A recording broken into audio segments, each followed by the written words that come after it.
இன்றே டவுன்லோட் செய்து உங்கள் ஃபேவரட் ஷோக்களை என்ஜாய் பண்ணுங்க. நேத்து இவ டாக்டர் பார்க்க போயிருந்தாளா? ஆமா தம்பி.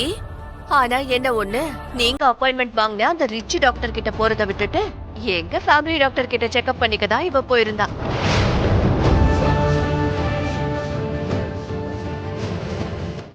தாய்க்கும் குழந்தைக்கும் எதுவும் இல்ல, ஆரோக்கியமா இருக்காங்கன்னு டாக்டர் சொன்னாங்க.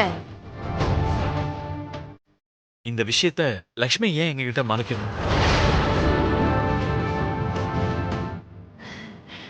நீங்க அப்பாயின்மெண்ட் வாங்கின அந்த காஸ்ட்லி டாக்டர் கிட்ட போகாம ஒரு சாதாரண டாக்டரை பார்க்க போயிருக்கேன்னு உங்ககிட்ட சொன்னா எங்க நீங்க எல்லாரும் திட்டுவீங்களோன்னு பயந்து போயிருக்கா பாவம். சரிதானே லட்சுமி?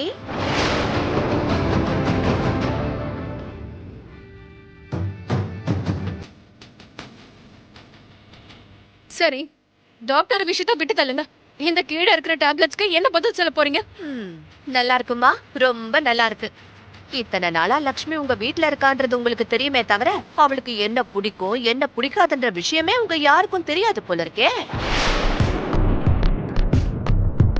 அவ்வளவுதாங்க. அவளை புரிஞ்சுக்கிறவங்களா இருந்திருந்தா நீங்க எல்லாரும் எப்பவோ லக்ஷ்மிய பத்தியும் அவளோட ஃபியூச்சரை பத்தியும் யோசிச்சிருக்கணும்.